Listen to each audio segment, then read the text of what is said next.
People are stupid. Live to tape.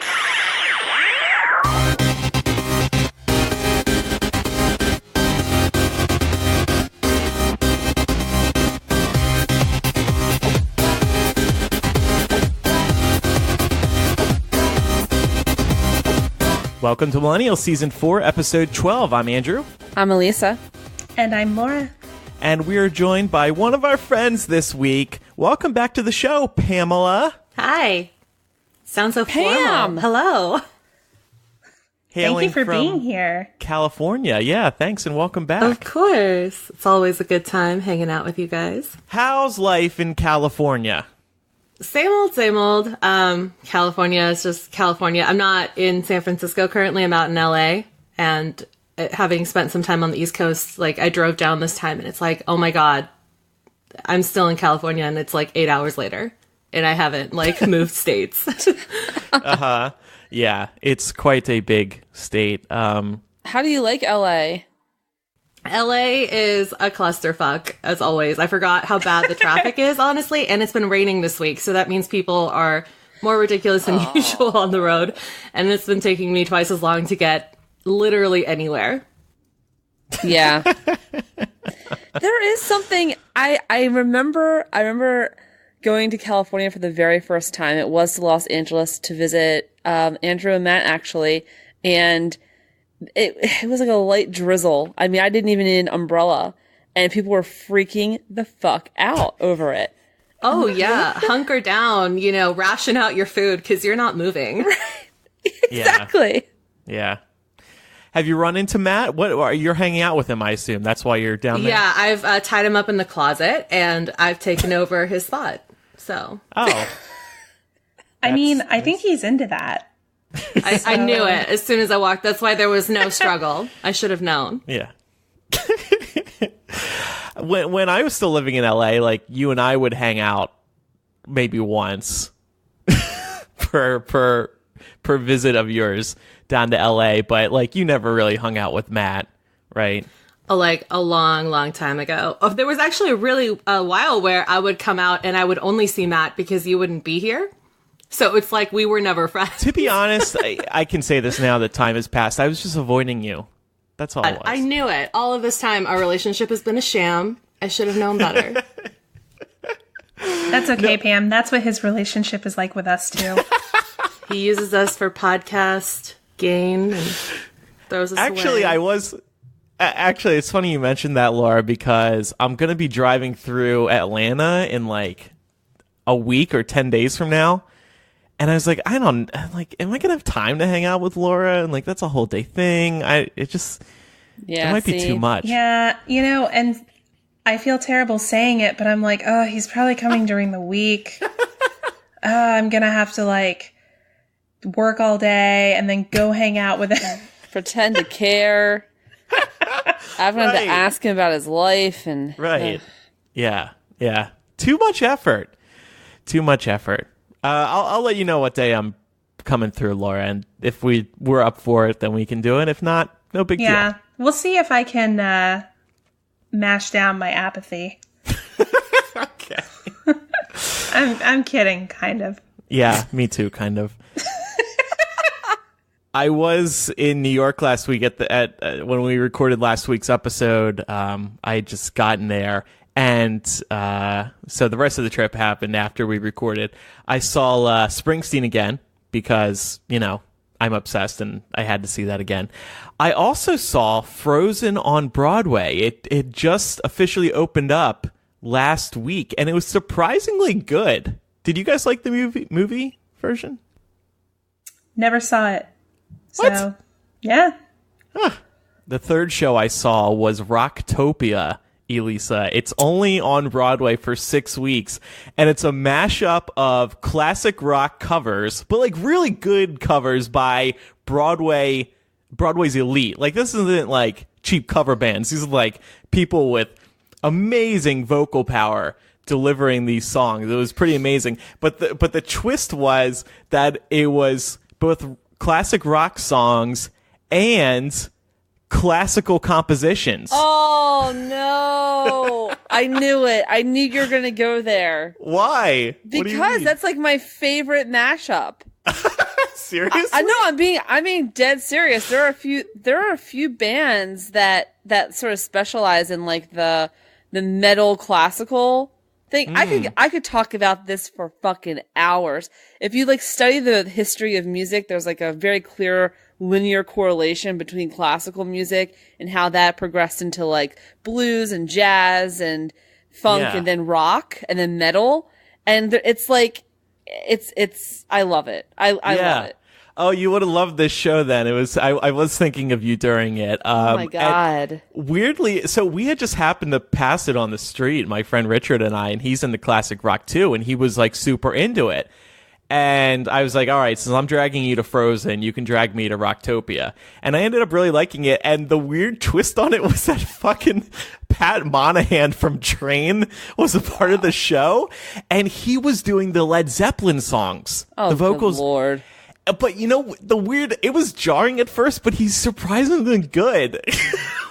I'd have to see that to believe that. Yeah. I understand. But that sounds really cool. I can't believe that exists and I hadn't heard of that. That's like, God, so up my alley.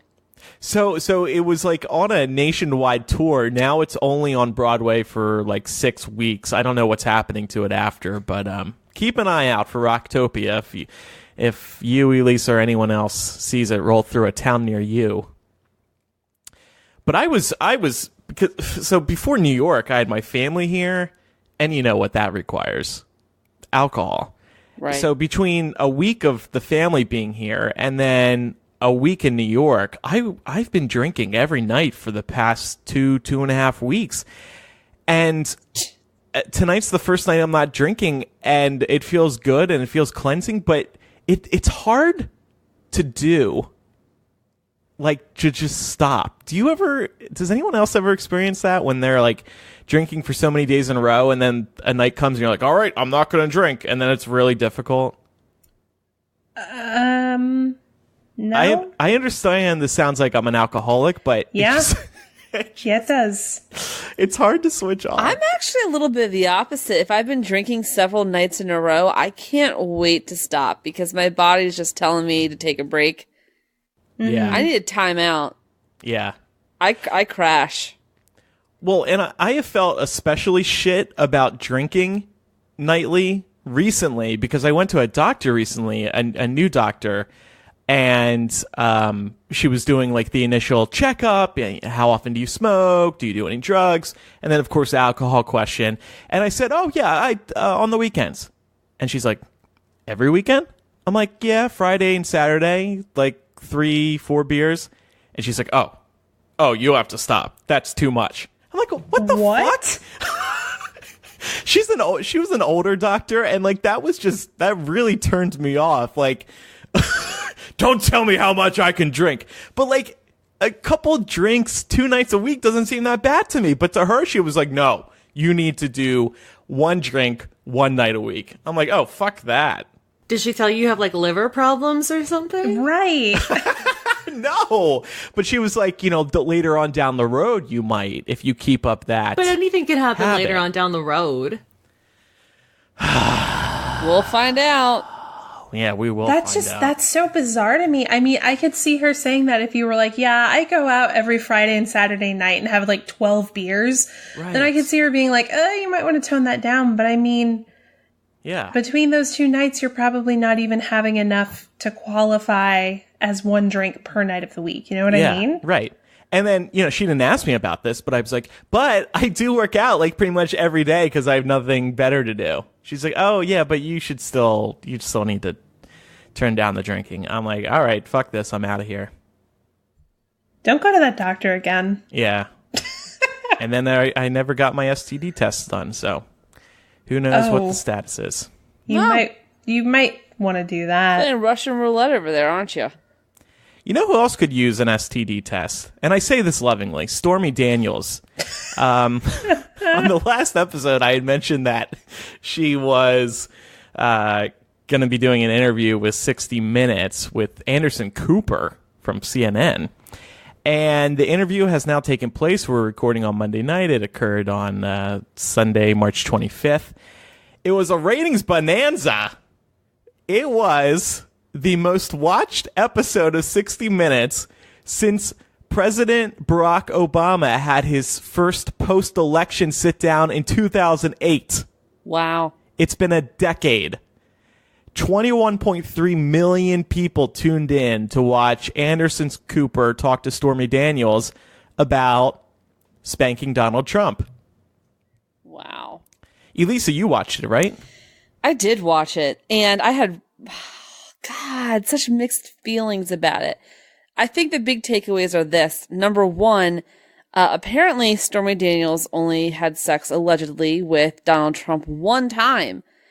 We keep using this word affair, and to me that, at least to me, that sort of implies that there was something ongoing. But by her own admission, she only had sex with Donald Trump once. She said she was asked explicitly if she was attracted to him, and she said no. And then Anderson Cooper asked, did you even want to have sex with him? And she said no. And she was very clear, however, that it was consensual. She just wasn't particularly emotionally or physically into it. That I thought was a little surprising. I expected this to be like a full-fledged affair where, you know, they kept seeing each other over and over and over again, and apparently it wasn't. But other than that, I don't know, I kind of felt like because of that, it was a little bit of a letdown. Like, all we really learned from it was that it happened one time, and it seemed to me that the bigger story was her accusation that she had been threatened. She did go into some detail about how someone associated with the Trump organization, according to her, threatened her and her family, I think, saying, you know, if you know what's good for you, basically, you'll leave Mr. Trump alone. That was a revelation, I'll admit. Yeah, she said she was going into a gym with her daughter, her young daughter, and that's when the person came up and threatened her. I think also the potential violation of campaign finance law is an important thing to bring up here. I know, Elisa, I think you brought that up as a possibility last week, but the 60 Minutes interview did do a really good job of digging into that a little more and talking about why Trump's lawyer Cohen, who claims that he made this $130,000 payment on Trump's behalf, why that is a violation, because it exceeds his own personal limit for donating to the campaign. And even though this wasn't actually campaign money, it was something that was done in favor of the candidate. So it might as well have been.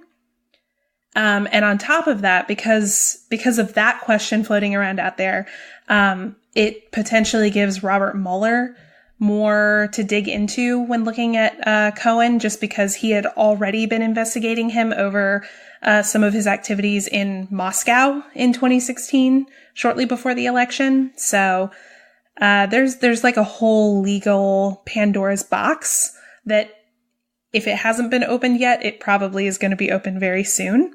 So that was another big takeaway. The biggest takeaway I saw was this comment about spanking Donald Trump with a copy of Time magazine that had his face on it. I want to play that clip from the interview. So I was like, does this normally work for you? And he looked very taken back, like he didn't really understand what I was saying. I was just, talking about yourself normally work. And I was like, someone should take that magazine and spank you with it. And I'll never forget the look on his face. And he was like, what was the look? Just, I don't think anyone's ever spoken to him like that, especially, a young woman who looked like me. And I said, give me that. And I just remember going, you wouldn't. Hand it over. And so he did. And I was like, turn around, drop him. You told Donald Trump to turn around and take off his pants? Yes. And did he? Yes. So he turned around and pulled his pants down a little. He had underwear on and stuff, and I just gave him a couple swats. What cracks me up about that is Anderson going, you told him to turn around and drop his pants. Like all newsman-y. Anderson's face throughout this entire thing gave me life. Yeah. It looks like he was like, holding in a poop / a laugh. Yeah, it was like simultaneous horror and curiosity. Yeah. You told Mr. Trump to pull his pants down. Anyway. It's a surreal interview to watch because I feel like it's become so normal and commonplace to hear this story and stories like them.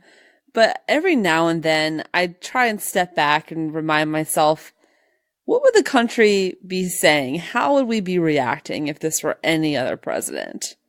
Any other president. And that's when it gets really surreal and hard to believe. And you kind of feel like you're living in the Twilight Zone. Yeah. I think especially too, because we've seen like careers end over less than this, you know, for things that like actually have been ongoing affairs, like you were saying earlier. So it is kind of interesting to watch the excuses that are made. Like if it's not just flat out denial that she's a liar, then like the excuses people make to feel better about supporting Donald Trump as somebody that's in a very large position of power. Yeah. Well, I think that is one of the interesting things about this. Nobody has been crying fake news. Donald Trump only alluded to the story on Monday morning when he tweeted out that there's never been more fake news out there. He didn't name Stormy Daniels, but there's court documents showing that this hush money was transferred, that Trump was involved here. So it's hard to deny. And this is like one scandal with Donald Trump that you can say absolutely happened. Yeah, the Russia thing, it's still kind of behind smoke and mirrors, if there's anything there. There's documents proving it. Anyway. Well, speaking of sex, I wanted to start the news off with something a little lighter. The Journal of Sex Research has just published a new comprehensive study outlining the reasons why long-term monogamous couples eventually experience challenges to their sex life. They said that it's in upwards of 93% of long-term couples, once you've been together more than 7 years, report that they've had challenges to their sex life. So it's basically everyone at a certain point. The way that they did this was 4 different researchers from the Journal of Sex Research sat down and reviewed and collected data from 64 other peer-reviewed articles. So it's pretty much an amalgamation of 64 other peer-reviewed articles from this journal. And they kind of sat down and looked at those 64 articles and said, okay, what are the overarching themes here? And they said there are a few different reasons for why couples tend to experience problem with their sex lives. And I thought this was interesting because all of us either are or have been at some point in our lives in a long-term relationship. And we've talked a lot about that before. And I found this just fascinating in the context of those conversations we've had before.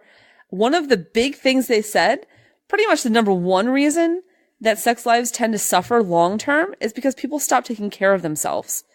And it's actually not that you start to find your partner unattractive. That's not why it hurts your sex life.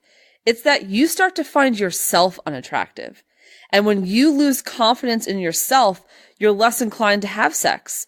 If you, over the course of, they said, past 7 years, that's when it starts to really get difficult. If you've been with someone, let's say for 8 years, and over the course of those 8 years, you've stopped taking care of yourself in one form or fashion, I can understand why you're not going to want to strip naked and have sex if you feel terrible about yourself.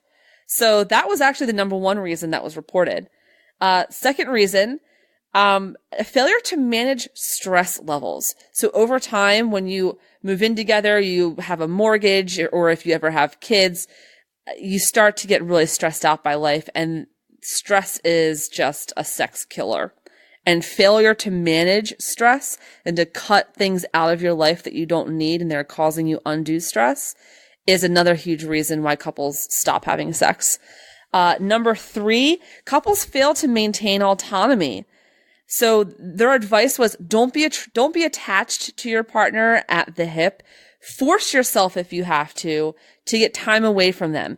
Even if you're in that lovesick puppy phase where you want to see them all the time, that's a good thing. Make yourself lovesick. Go through those days and those nights where you miss your partner, because while it might feel bad to you in the moment, what you're actually doing is fostering a sense of need and attractiveness. That way, when you meet up with them, it's like this rush of adrenaline, like, oh God, I haven't seen you in so long. I've missed you so much. If you never get that time apart from each other, or if you rarely get that time apart from each other, you never get that adrenaline rush. And they're saying that couples, particularly who see each other often, who live nearby or who live together in the same place, need to make sure that they take trips away. Like, get away for the weekend, go with your girlfriends, go visit home, and don't bring your partner. Something else they said, embrace novelty. Couples tend to sort of fall into a cycle of doing the same old thing all the time, and that kills the sex life. And they talked, actually specifically, I thought this was a little weird and surprising. One of their big recommendations was, don't be afraid to flirt and allow your partner to flirt harmlessly with strangers. Not with people you know. They said not with people you know, because then that can get into weird emotional territory. But if you're out at a bar and, like, you know, whatever, and if it's just non-physical verbal flirting, that apparently that works, and that's like a thing that couples can try. Is it because it makes your partner jealous? Like, oh my God, Bay's talking to some random over there and they seem to be enjoying each other's company. Fuck that. I'm going to go fuck the hell out of them tonight. Yeah, maybe it is. You know, it's weird because they didn't actually go into the psychology behind why this works. Just that they said that monogamous couples tend to be very, very protective of their partner. And that protectiveness often translates into a sense of security, which, while very good and positive, I think can lead to a sense of taking it for granted. Does that make sense? So if you take it for granted that they're always going to be there, and like they're not even attracted to anyone else, that's not realistic, right? No matter how much you love someone, it's not realistic to think that you're not attracted to any other human. That's stupid. And right. So I don't know. They didn't go into the psychology behind it, but that's my guess. And like the last couple things they said were some obvious ones, like tell your partner what you're attracted to, even if it's something really stupid and small. So something that I thought of for myself, I'm very attracted to like button up shirts with like the sleeves rolled up to the elbows. I think that's like a really hot look. And it totally works. Like when I told my boyfriend that when we first started dating, and he adopted that look, and it was like, my sex drive went from like 100 to 200 in like the span of like the 30 seconds it took him to put on the shirt. Damn it, Elisa, we're like the same fucking person. Really? Yes.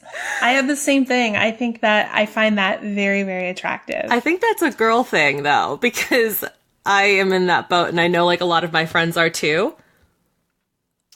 I like that as well, but because of the forearms.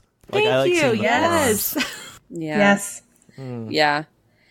Yeah. So they were saying in this new study, tell your partner that. A lot of times couples, particularly over time, stop communicating about those things, and our preferences change. And I think that's true. I mean, 5 years ago, I didn't give a shit what kind of shirt someone wore. But you know, fast forward 5 years and my preferences could change. And their advice was, don't stop communicating that. You know, if you wake up 5 years from now and suddenly you find tutus really fucking hot, tell your partner that. Tell them that. Yeah. You're not going to stay the same person. You're supposed to evolve throughout your life. And so are your sexual interests. And don't stop communicating that to your partner.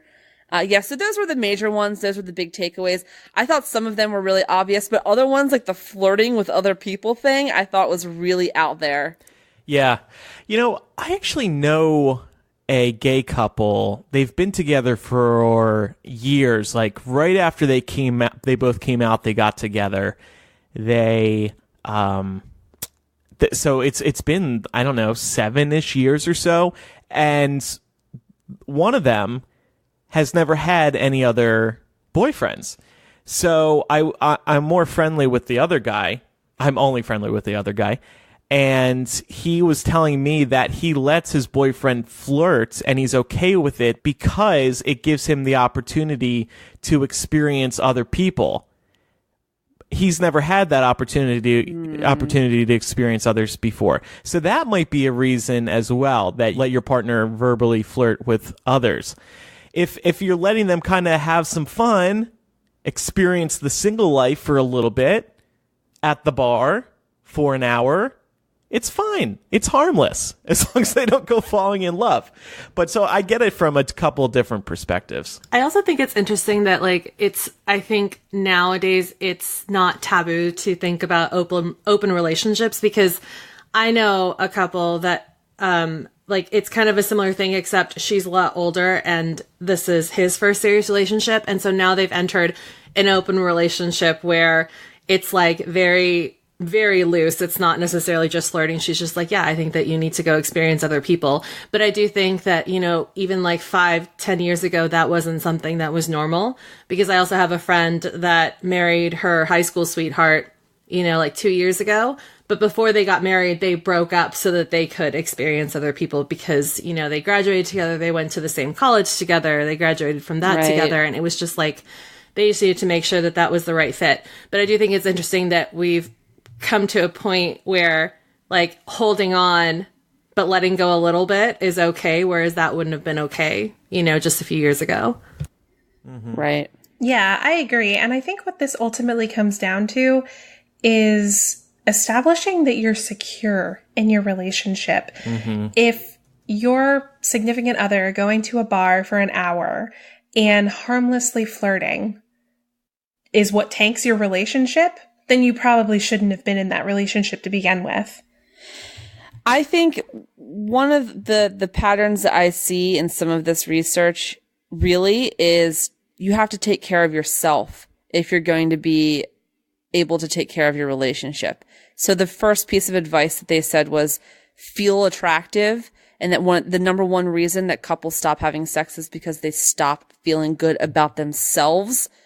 That really resonated with me. I think of all of the pieces of advice, some of them didn't really hit home with me, others did, but that one really, really did, because I've noticed that, when you're first dating somebody, the first 6 months, you go out of your way to get dressed up and look nice for them. And there's all that excitement surrounding the dates and what have you. And as more and more time progresses, you get comfortable with them. And don't get me wrong, that's wonderful. I think that's a wonderful dynamic, and that's one of the great things of being in a long-term relationship. But sometimes it can go too far, where you stop taking care of yourself and you gain weight, you stop getting your hair cut, you just dress in fucking slovenly clothes all the time. And while there's nothing inherently wrong with that, it does hurt your own self-confidence. And I've experienced that. So I think one of the number one takeaways from this research to me was you have to take care of yourself. And it's not selfish to do so. You're actually helping your relationship by doing so. Yeah. And I think that including the other person in that, even in little ways, is really helpful. I went through that phase in my current relationship where early on, there was that excitement about getting ready and looking my best. And, it was super early on. So I didn't want my boyfriend to see me without makeup yet, that kind of stuff. But of course, as time has gone on, we're way more comfortable with that. And I feel like I'm more often not wearing makeup in front of him than when I do. But when I do, I'll do little things come out with my eyeshadow palette and be like, hey, I need your help. Can you pick out a dark color, a medium color, and a light color? So he's kind of involved in that process. And then I can go do it and he'll be like, oh, that came out really cool. And so it's just a different way for us to bond, but also for me to feel attractive. Yeah. That's cute. We're pretty gross. I tend to be introverted, so when I can let somebody into my world, so to speak, I know that they're a good person. Because a lot of time I like my alone time. I like just sitting back and maybe playing a video game or just watching something stupid on television. And if I can share that with somebody and not have to like go out of my way to do extra things, Right. that person will like naturally fit into my existing life and vice versa, then that's awesome. I also think, I was just going to say really quickly, it's important to know, like, remember to validate your partner. Like, if you're always the one getting validation, you know, like, oh, you look nice today. Like, and I think it's like, sometimes it's harder for girls to be instigators. But that's really important too, because like your boyfriend or girlfriend want to know that you're attracted to them and that you think that they look good and stuff like that. So just like making sure that those compliments are going both ways is really important. Totally agree. Totally agree. Yeah. Pam, Laura, Elisa, I find all of you attractive. I've been trying to hop on that, Andrew, for a good 10 years. Yeah. So. More than 10 years at this point. Too little, Shit. too late. Yeah. I tried. I know. Laura, fucking A for effort, girl. Laura tried, then she cried. And then, you know, certain revelations were made. Anyway, let's talk about some other news. This has been a big story, arguably one of the biggest stories in the world right now. This scandal regarding Facebook and Cambridge Analytica. I'll briefly catch everybody up. Cambridge Analytica is a political consulting firm, and they were found to have collected the data of 50 million Facebook users. The thing was, only 270,000 of those people had agreed to hand over their data when they connected their Facebook account to a quiz. What this app did was not only did it pull these 270,000 people's data, but it also pulled their friends' data. So that's why this multiplied so quickly up to 50 million Facebook users. This data was used by the Trump campaign to influence the behavior of users by having a good sense of who these people were. And by doing so, they could run advertising that would appeal to them to manipulate them into voting for Trump or to make sure they turn out to the polls. For example, the Trump campaign, having all this data, could perfectly target coal-loving people. People who say maybe liked pages about coal or wrote about coal. We need coal, save coal. Or similarly, maybe if these people liked anti-Hillary pages on Facebook, they could target them specifically. They had, from what I'm understanding, Cambridge had all of our data, posts, friend lists, photos, personal info, the things you've liked. So they knew exactly who you are. The data was sold to Cambridge Analytica, which is against this Facebook's policy of collecting data. Facebook has admitted, and it had been known, that there are these groups of data that can be studied, but Facebook has never permitted the data to be sold. The US and the UK, and I think a couple other countries, are looking into whether Facebook's violated any laws here. And of course, they're looking into Cambridge Analytica as well. Facebook and founder Mark Zuckerberg have apologized profusely. The stock has taken a bit of a hit. I think Zuckerberg has personally lost a lot of money because of how far the stock has dropped. But this has also brought up a discussion about what we do online and our privacy online. This is the price that we pay for free services like Facebook and Google. In exchange for using their services for free, they have to make money. So we agree when we sign up to see advertisements that they think will appeal to us based on our data. And we all know those types of ads. You go on Amazon and you search for certain types of products, and then suddenly you're seeing those same products in your Facebook feed, or in your Gmail, or in your Google search results. Which is always very creepy, by the way. That happens to me all the time. It's very creepy. Yeah, but we're all just sort of used to it now, aren't we? That's just how these places work. I'm glad that you brought that up, Andrew, because I do have to say it should be well known at this point that if you are not paying for a product, then you are the product. And your profile, your data is being sold, and that's how they make their money. And that is the non-monetary price that we all pay for using a free service. And I think that you're right. I think that to some extent, none of us should be terribly shocked or galled by this, because I think that's a little disingenuous. I think that we be kind of lying to ourselves if we said, oh my goodness, my stars, I had no idea that anything like this was happening. Like, yeah, but you kind of did, because those are the whole terms and conditions of a service like Facebook. That being said, I think the actually galling part of this is that while we should know and we should understand that our data is going to be used and sold, that doesn't necessarily mean that we should know and accept that it's going to be used and sold for political purposes. You know, I think we've all understood, like Andrew was saying, that our data is going to be used and sold to, if you want to sell me a fucking jacket, fine. If you're trying to get into my head to see, like, what my favorite television drama is at the moment, okay. But if you're trying to get into my head to affect my psychology and to impact the state of democracy and elections, that's a whole different can of worms. And that, I do think, is a legitimate problem and complaint. Oh, absolutely.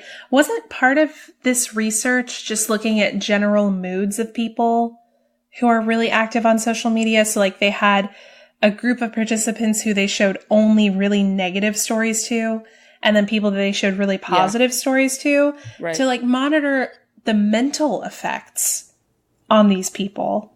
Mm-hmm. That's disturbing. Yeah. Yeah.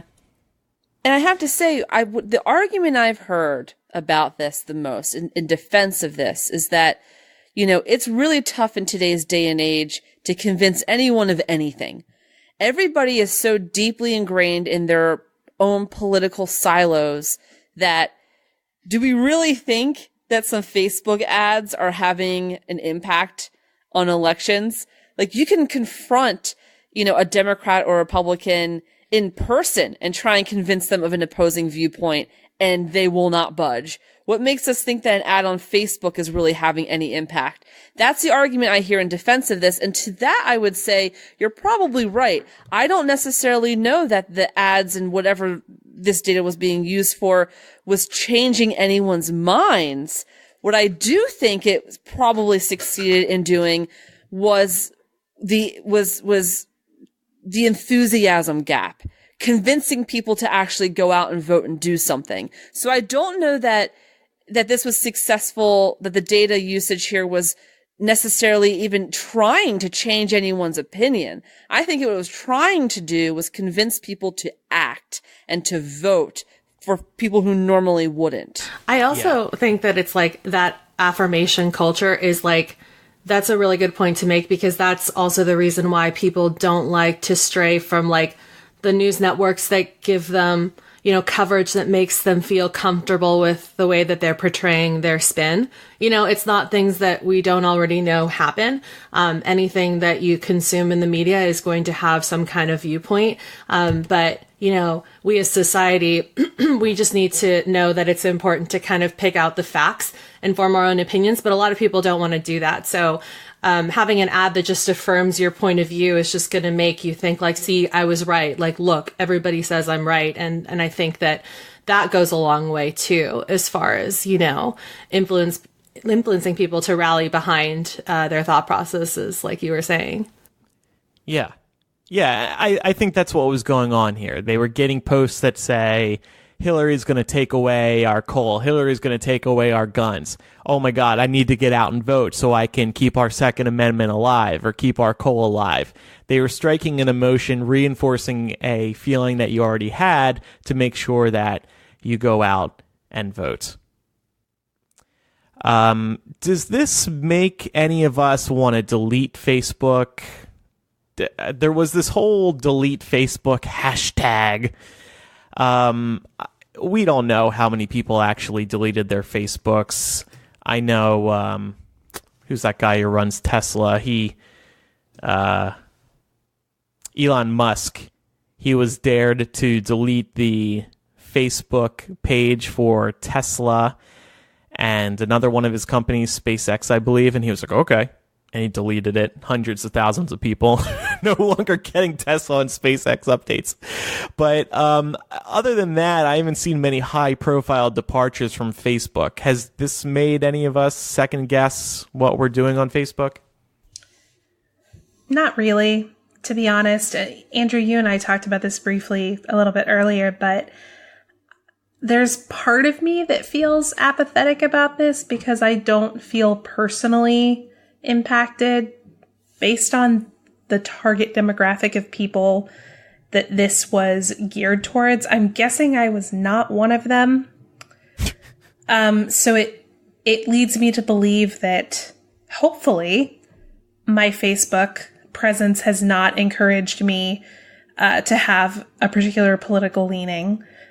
I suppose there is some echo chamber bias there because most of my friends are on the liberal side of things. So we can kind of get into a cycle of regurgitating things that are going to make everyone happy to hear. But overall, I don't think Facebook has that big of an impact on my day-to-day life. And it's my primary point of contact for a lot of my international friends. So even if I wanted to delete it, I couldn't. I think that's the problem. Facebook has us all addicted in a variety of ways. For some people, it might just be Facebook Messenger, depending on that, to chat with people. For others, I know Laura, Elisa, and I, we use a private Facebook group to communicate with our listeners. I have another private Facebook group that I use to communicate with the Hypable writers.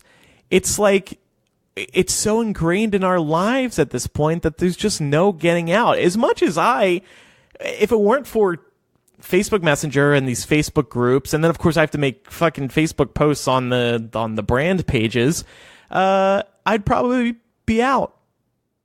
I would think about it.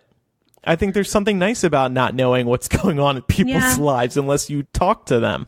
Well, and Facebook as a medium is kind of outdated.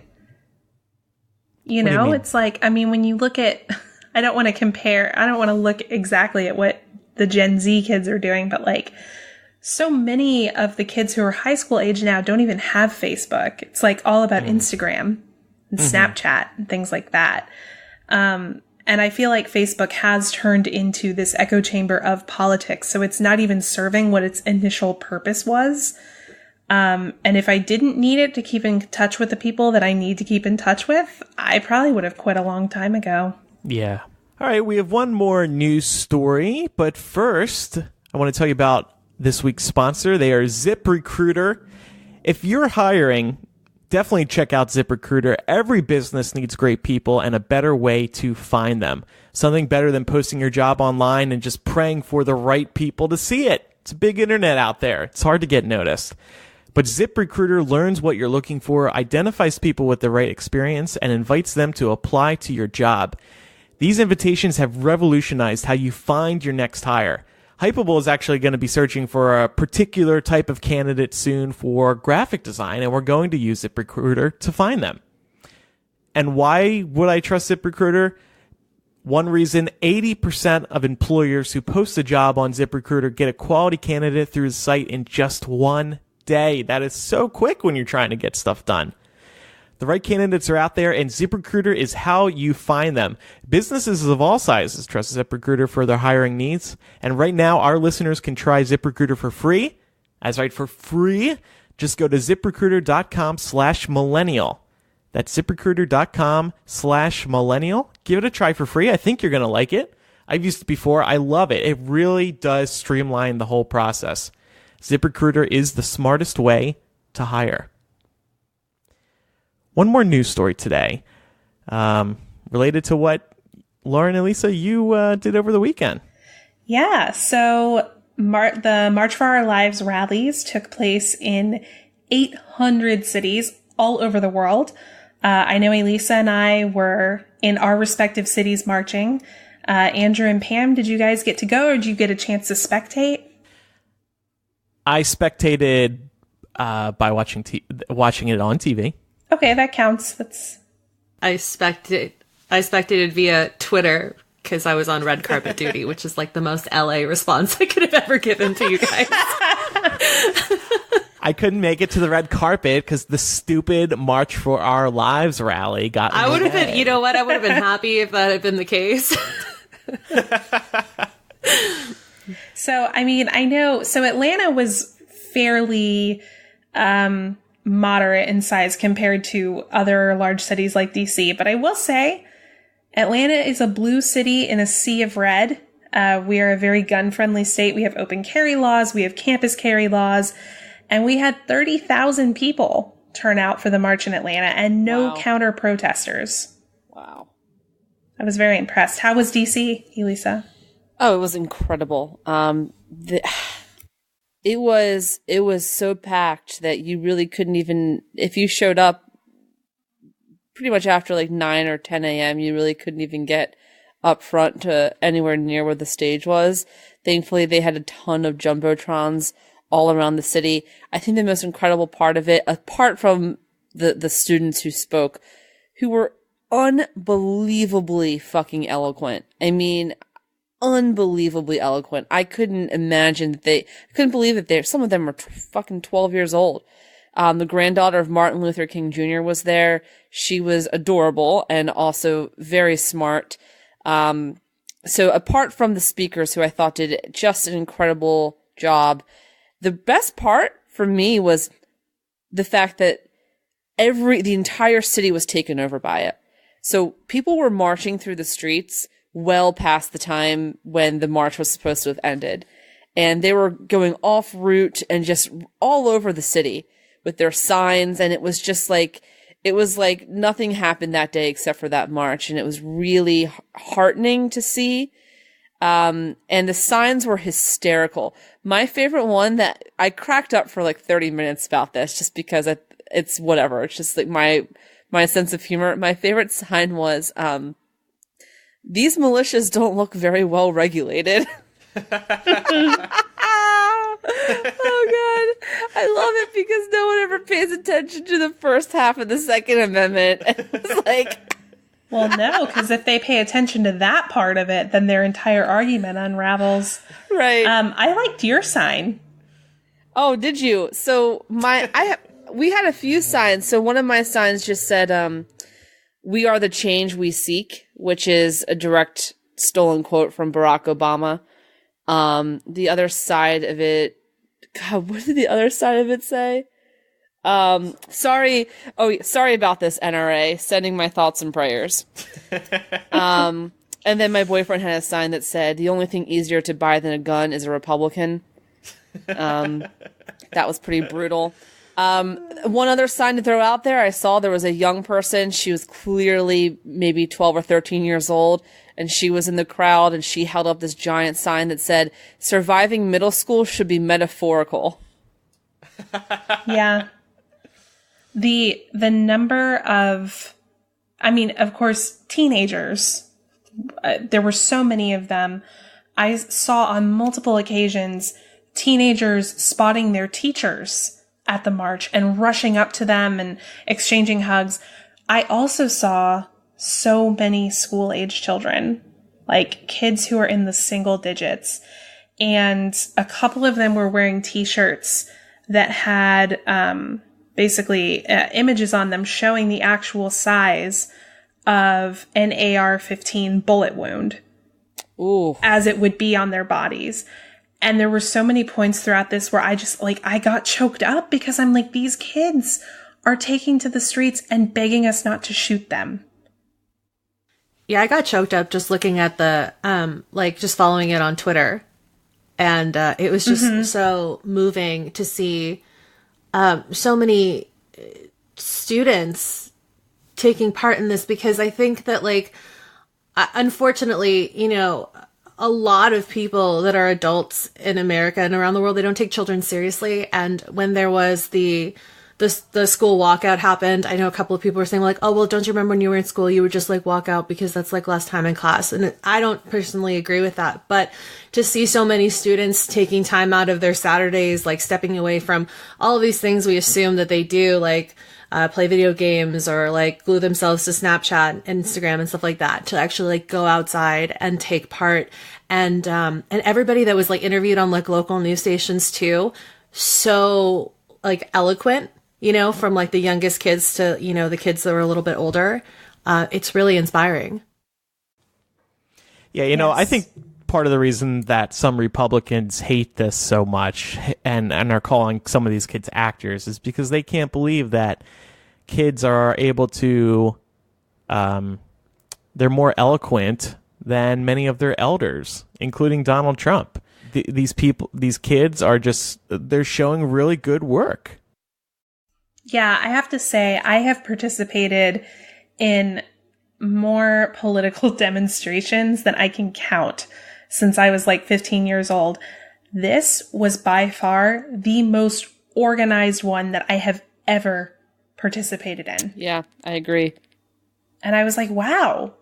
Like, I mean, I have all the love in the world for the Women's March, but that shit was kind of, at least here, it was kind of a shit show. And like, it was just, this was seamless. It was so beautifully done. Everyone who spoke was incredibly poised. And we're talking 12 and 13-year-olds. We had here in Atlanta a couple of Parkland survivors who got up and addressed the crowd. One of them was 14, and he opened up his statement by introducing himself, saying his name, and then saying, "I am not a crisis actor." Wow. And I was like, Jesus fucking Christ. Like, I think back to myself at age 14, and I know that I would not have had the poise or the maturity to be able to stand up and do what these kids did. And unfortunately, there has been a pretty disgusting yet predictable response from the NRA and from NRA supporters. Just to give a taste of what that looked like, NRA has a TV channel, apparently, called NRA TV. I only learned this recently. But one of the statements from one of their hosts said, "To all the kids from Parkland getting ready to use your First Amendment right to attack everyone else's Second Amendment right at your march on Saturday, I wish a hero like Blaine Gatskill had been at Marjorie Douglas High School last month, because your classmates would still be alive and no one would know your names, because the media would have completely and utterly ignored your story the way they ignored his. I have to ask, what are you really marching for? Because from where I'm standing, it looks like a march to burn the Constitution and rewrite the parts they don't like in crayon." Oh. Fuck you. Yeah. They're obviously feeling so insecure about what's going on. I mean, this might be one of the biggest efforts yet to get some good gun control going on in this country. Well, and it's been successful, too. Yeah. They have already changed gun laws in the state of Florida. Rick Scott, who has been avoiding doing anything to flout the NRA during his entire term, signed that bill into place shortly after the Parkland shooting. Yeah. So they are actually making substantive impact. And this was something that I wanted to address here, because I feel like I have encountered in my personal life a number of people who don't actually understand that this movement has initiatives. They have substantive, manageable goals that they're working towards. It's not just a movement that says ban all guns. That's not what this is. So I wanted to highlight some of what is in their mission statement on their website. So the three main things are, they're looking to pass a law to ban the sale of assault rifles, like the ones used in Parkland, Las Vegas, Orlando, Aurora, Sandy Hook, etc. They're also looking to have a law passed prohibiting the sale of high-capacity magazines, like the ones used in the Parkland shooting. They also want to close the current loopholes in our background check laws that have allowed the perpetrators of mass shootings to obtain assault rifles legally.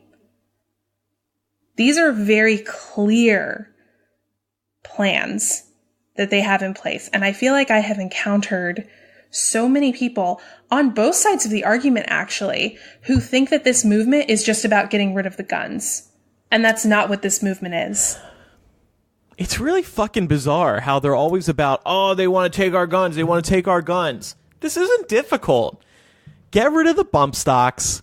Get rid of the magazines. Background checks. Like, why can't everybody agree? on these issues by this point. I think they do is the funny part. I think that if you look at nationwide polls that are conducted time and time again, year after year, on what the American public thinks about gun regulations, we are pretty much on the same page. By and large, folks agree that military assault weapons should not be in the hands of untrained civilians. Everyone agrees we should close background check loopholes. These are common sense things that the public is on board with. And yet, I think the reason that none of that happens is because the pro-gun lobby is successful in convincing folks that those are not the solutions that we're after. They're successful in changing the narrative to be about banning all guns. They create this straw man that they can then tear down, because otherwise everyone would agree with us being March for Our Lives supporters.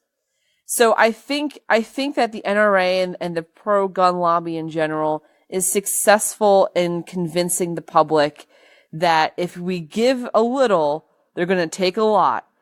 And that there's no middle ground between changing nothing and banning all guns, which is a lie. It's a downright lie. I think that you hit the nail on the head because, a lot of people that are naysayers about this is their argument is that's where it starts. First, they take away this one thing, and then before you know it, like all of your rights are taken away, which is not the case. But even if it was, like, just in terms of the way we live now, we give up some of our rights in order to feel safe. But if we're giving those up anyway and nobody feels safe, then we have a problem. And that's what people don't see or don't want to hear. I just want to mention a couple of other things briefly. Gun control updates. The superintendent of the Blue Mountain School District in Pennsylvania has told lawmakers in Harrisburg that his students protect themselves by having a 5-gallon bucket of Riverstone rocks in each classroom. And he said, if an armed intruder attempts to gain entrance into any of our classrooms, they will face a classroom full of students armed with rocks, and they will be stoned. So that is one asinine solution to preventing people from entering a school and trying to shoot it up. You will get hit by rocks, sir. Look out. Yeah, did y'all hear about what Rick Santorum said? Oh my God. Oh my God. Pray the guns away? No, so he said that rather than lobbying for gun control measures, students should be taught how to perform CPR. Presumably so they can keep their wounded classmates alive long enough for the first responders to get to them. How CPR would help when you've been, shot in maybe the head or somewhere else equally deadly. I'm not sure how that helps. I think he's just trying to be relevant for a potential run in 2020. I take issue with the very premise of that response, which is, in effect, I have no interest in preventing these in the first place. Yeah. If his response to these students is, hey, don't bother marching or trying to enact change, instead go learn CPR, what you are in effect saying is accept the status quo. Accept the possibility that you will be shot and killed in school. That is just the price that we pay for freedom in this country. That's what he's saying. That's what I take issue with, is that if you're going to be, if you're going to be pro-gun and anti-gun control, okay, but you still have to come to the table with viable solutions for how we stop this. So if you think that it's possible to be anti-gun control and still stop these mass shootings and shootings that are happening all across the country every single day, then prove it. What's your solution? What do you have to offer? But if you can't think of anything, then shut your mouth. But don't tell kids that they should just accept the status quo and learn CPR, because that is in effect saying, yeah, just accept the fact that you and your friends are going to die. Yeah, I mean, it seems like they're trying to position school shootings as some sort of natural disaster akin to like a tornado that, well, they just happen. We just have to be prepared. Yeah. And then another stupid story to come out of all this is that beginning this week, the students of Stoneman Douglas, where this latest shooting took place, they're returning from spring break and now having to wear clear backpacks, which are provided by the school. So this obviously is a safety measure. The thinking is that if you can see what's inside each kid's backpack, they're not going to be bringing a gun into school. But when in the history of ever has two school shootings taking place at the same school? That's A. But B, there's major privacy concerns here. These poor kids may need to bring in medical devices. The girls may need to bring in tampons. The guys may need to bring in something else that wouldn't be accepted, like tampons might not be. And they can't hide it. Yeah, and privacy is also a constitutionally protected thing as well. So, and which isn't to say that I think that clear backpacks are inherently unconstitutional. That's not my argument. Just that I find it a little ironic that that's not even part of the conversation. Yeah, it feels like an extra kick when these students are already down.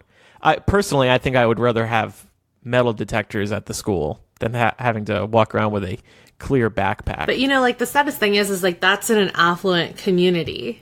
And having grown up in a very affluent community myself, I can't imagine these precautions taking place at my old high school. So it's I don't know, that's kind of the harsh reality that a lot of kids and poverty-stricken neighborhoods have to take, where there's a lot of gun violence and, they fight for their lives every day, obviously. But it's just kind of crazy that it's getting to a point where that could potentially be the norm if we don't pass sensible gun laws. Yeah. Yeah, to Pam's point, I think the reason that Parkland is hitting home for so many people and getting so much attention is because this is one of the first times in recent history, at least, that a particularly affluent area was struck where the kids were old enough to actually speak out for themselves. Yeah. Yeah, exactly. And that's a fucked up thing too, because as many people have pointed out, people of color, teenagers of color, have been pointing out these problems for a very long time now and have not gotten near the media attention that the Parkland teens have. As a matter of fact, some of the Parkland survivors have taken it upon themselves to call out their own privilege and be like, yeah, the media is ignoring our friends of color. And I think, Elisa, you mentioned how many young people had turned out in the DC area. I think these kids that they're seeing on television are they can really relate to them. I have younger cousins, at least one who is in high school. I might have two that are in high school right now. And they're slightly politically minded. They obviously have a lot to learn about the world still, but with Trump constantly dominating the headlines, you can't help but pay attention to the politics. And then you see these kids who are your age getting political and talking about an issue that could affect you in your own school where you used to feel safe. These kids, a lot of them, they don't grow up hunting. They don't grow up thinking that guns are life. So they're like, yeah, why the fuck are there guns in schools? Or why the fuck is it so easy to get a gun? I shouldn't have to worry about the weird kid across the hall one day bringing a gun into school. So I just think these teens are extremely relatable, and as we've spoken about, they're very well spoken. So they're able to make an impact. And we'll see what happens next.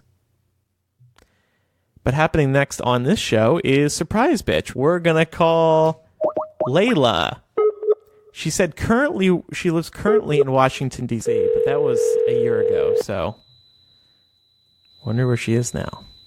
Hello. Layla. Yeah. Hey, it's Millennial. Surprise, bitch. Surprise. Oh my God. What's up? Hello. Nothing much. Where are you? Are you still in DC? I'm currently living in D.C., but I miss the South so much. You miss what so much? The South. Oh. I'm from Atlanta originally. Oh. What are you doing Represent. up in DC? Can you speak to it? Yeah, I can. I am pursuing a graduate study in health policy, and I'm working at the American Cancer Society. Oh, you're doing That's important awesome. stuff. That is Good for awesome. you. Yeah. Thanks. Yeah, it's a lot of fun. Did you go to the March for Our Lives rally in DC over the weekend? I did. I was over by the Trump Tower, so there were some middle fingers being thrown around, and it was a lot of fun. Elisa, where were you? Were you anywhere near the Trump Tower? Not really. I was sort of stuck in like Gallery Place area. Oh, I see. Yeah. That's so. We got off were at there? Metro Center. Yeah. Yeah. I heard that there were counter protesters in that area. Is that what you're saying? That there were counter protesters there? Yeah, so there were, I want to say right by the Trump Tower and by DOJ, there was a group of counter protesters that had like the Don't Tread on Me flags. Oh, God. And they had a lot of signs saying like, my rights outweigh your feelings and all that stuff. Oh, my God. And, but there was about like maybe 10 of them, but it was great because the people who were there for the rally and the march were holding their signs up in front of them and kind of blocking them from view. So it was a fun thing to watch because these guys were getting really riled up by like people holding their signs in front of them. There was like some immature trying to hold your sign in front of each other person thing, but the police were all over watching them. But it was a good show. That's So incredible. that was all I saw. Did you have a sign? Did you bring a sign? My sign said, "My life is greater than your gun," but my friend had a sign that said, it was like the only thing easier to buy than a gun is a Republican senator. Yeah, my boyfriend had something very similar to that. Yeah, there's a lot of those, but those are so funny. Yeah. There are some great signs this time around. I have to say, the left is so damn creative. Do we ever see creativity on the right? And I don't just mean at protests. I mean in the media, television shows, movies. I feel like all the creativity is amongst the liberals, the college Really? educated. That's where the memes come from. So yeah. Yeah. Anytime agree. I see conservative memes, I just throw up in my mouth a little bit because they're so bad. They have yellow font on like really light backgrounds. Comic Yep. Sans usually. But like, where are They're not well done. where are the Bill Maher's on the right? Where are the sitcoms on the right? It's just like every damn thing. We're the big name artists, musicians on the right. There are some. Kid Rock. Yeah, but it. he's not good. You know what I mean? Like, where are the good people on the right? Talented. I think your liberal not bias tell is you. showing, Andrew. Is it? No, I genuinely believe that the people on the left are just more creative. There's something in our brains that's different. No offense to any of your righties out there, but You mean like our one Republican listener? yeah, I know. She just tuned out. That's exactly what I was thinking of. What do you miss about the South, Layla? And I hope I'm pronouncing your name right. You are. The food in Atlanta is just so much better than DC food. And like Mexican food particularly. Yeah. There's just nothing here. Unless you know any, Elisa, I've yet to find a good restaurant out here. Mexican is tough to find, I feel like. I mean, good Mexican is. Yeah, well, especially in this Trump era, they all left D.C. They don't want to be anywhere near D.C. This is, honestly, that's why I was a Hillary fan. I wanted a taco truck on every corner. Yeah, the There food is scene a in taco Atlanta truck near is me, which really is pretty good, but Oh. Yeah, everything in Atlanta is good. Like La Fonda, I miss that place so much. It's like a Cuban God, I love Mexican that restaurant. place. Yeah. You know what I love best. food-wise from Atlanta? It is Chick-fil-A. And I'm actually going to Atlanta in a couple weeks. Might see Laura, not sure. But I want to go to the original Chick-fil-A, which is called the Dwarf House. Have you been to the Dwarf House? Mm-hmm. Yeah, so they have two, I think. There was one, so I'm originally from outside of Atlanta, and there's one like off of 92 in the suburbs up in like Marietta, Woodstock area. They have a Dwarf House there, but I don't know who the original one is. Okay. Not sure. I need to go to the original. I need to go where it all started, where all that gay hate started. Take me there. I think they also have like their corporate office. I think you can go into. I could be wrong. Mm-hmm. You can. Oh! Yeah, they have a gift shop. Yeah. Oh! They have like two of Kathy's books and like notebooks of Chick-fil-A on them. Oh my God. I want it all. And I'm pretty sure that Chick-fil-A is also affiliated with, like, it has its own restaurant that serves stuff apart from the typical Chick-fil-A menu. I think that's I the met Dwarf somebody House. At the corporate office? Is that it? Maybe? I don't know. But I went there once on a field trip, I think, and they definitely have like a cafeteria with more than just like chicken sandwich and chicken nugget. Mm-hmm. Yeah. So there I might knew be somebody like who worked there once who said that they make like a Chick-fil-A pizza. Oh my God. I'm oh my hard. God, with like, that sounds amazing. The Chick-fil-A sauce, that's a sauce. Laura, I'm so hungry. This sounds great. Laura, I'm going to be in town Thursday, April 5th. So clear your calendar or don't. We'll see. I might be very busy. Okay. Oh man. We had an awkward riff about this earlier in the episode. You can listen later, Layla. It wasn't awkward.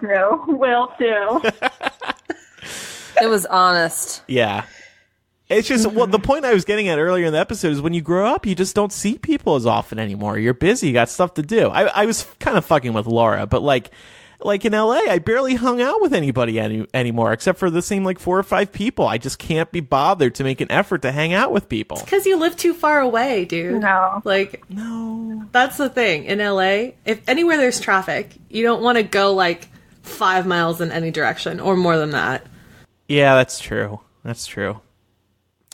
So I was just listening to Mugglecraft and Micah so that you ditched him in New York. So I guess that perfect example. I was in New York last week. Did I call up Micah? No. I can't be bothered to hang out with people. I was there with Richard. I couldn't go. It's a whole thing. You gotta, okay, when do you want to meet? Where are we gonna go? How long are we gonna stay there? As soon as I'm there, I'm like, all right, when can I leave? It's too much. Yep. Thank you. That's a perfect example. I straight up ignored Micah. I lived in New York. in the beginning of it. Yeah, I heard. Well, I lived in New York for a couple years, and I can count on one hand the number of times I saw Micah while I lived there. Now I'm thinking it's just a problem with Micah. Oh, it's definitely a problem with Micah because that fucker will come down to Maryland and not tell me ever. Fucking ever. And I find out about it way later. And he's like, oh yeah, by the way, I was like in your neck of the woods like 3 days ago. Like, well, thanks for telling me that now, Micah. Just sits in his fucking chair all day. Doesn't call anybody. Oh, God. Yeah. See, I do that though. I'm a ghoster. Yeah. I'll like not post anything on social media until after I've left the area. Oh, my God. Yeah, that reminds me of something else. So I posted about seeing Bruce the other night. I said how much I loved the show. Within seconds, somebody just replies to it, you're in NYC? What are you up to tomorrow? I didn't post this to invite you to try and hang out with me. I posted it to share that I love Bruce. If I wanted to hang out with you, I would have let you know. I hate when people say, you're in this city? Let's hang out. Fuck you. I didn't come clean about where I am so I can hang out with you. You're literally Unless the embodiment of, I can't help it that I'm so popular right now. No, that's not what I'm saying. It was somebody that I knew. I didn't want to hang out with them. don't you like Layla's saying, like sometimes you got to keep things private, otherwise people are just gonna come for you, and I don't want people coming for me. Anyway, Sorry I brought all this up. yeah, no, it's all right. I've come off like a total asshole here too. Thank you, Layla, for your support, and good on you for going out to one of these rallies over the weekend. And have a good night. Yeah, you too. Great listening and talking to you guys. Awesome, thank you. Bye. Come back to Atlanta and work for the CDC. Oh, I did actually work for them for a couple of years. Oh, damn. This girl's done it all. I know. All right, talk to you later, Layla. Bye. Bye. She was sweet. So See, we need to get more Atlanta people on the show. She was great. She was like the best of both worlds for you two. Living in DC area. She is doing what I've been trying to convince Laura to do forever, which is to move up here. Yeah. I mean, I did for 4 years. Yeah. It's your turn. Similarly, she has been doing what I've been telling Laura to do, which is go to the Chick-fil-A Jorth house. Maybe we can go eat there, Andrew. That can be our compromise, our middle ground. That's fine. But we're gonna have to figure out a time. How long are we staying together? What are we doing after? Yeah, I know. Thank you, everybody, for listening. Despite my complaining, it's been fun. What are we doing on After Dark today? Laura, you planned a good one. Yeah, so we're going to be talking about partisan disconnect. So basically, some of the common topics that people from both sides of the political spectrum are sort of willing to move their goalposts on in favor of political expediency. So we're going to talk about things that people are willing to compromise their values on and why we think they're okay with moving the goalposts on those particular topics. Yeah, that's going to be fun. You're going to be able to hear that over at patreon.com/millennial. Thanks to everybody who has been listening live, including Catherine, JY, Matt, Yeshi, Katie, Victor, Maeve, Julie, who's listening for her first time today. They're all getting early access to the episode over at patreon.com/millennial by tuning in to the live stream. Bunch of other benefits over there as well. After Dark, hashing it out, access to our show doc so you can see what we're planning for the week ahead, a physical gift every year, associate producer status, which lets you chime in on what we're talking about on certain episodes, and of course, surprise, bitch, you're a millennial. Pam, thanks for joining us. It was nice having you back on. Thanks for having me. It's fun. How much longer are you in LA for? I haven't decided yet, but I'm trying to leave like tomorrow or Wednesday. It's absence makes the heart grow fonder. Oh, yes. LA is your long distance lover, isn't she? My dirty mistress. And your friend Michelle. I mean, you two, Laura and Elisa, that's a friendship, but Pamela and Michelle, that's a friendship too. Also long distance. We're the lesser West Coast version. I wouldn't say lesser. It's just we're East Side, West Side. It's like Pac and Biggie status. There we go. Yeah, exactly. Thank you, everybody, for listening. I'm Andrew. I'm Elisa. I'm Laura. And I'm Pamela. See everybody next time. Goodbye. Bye. Bye.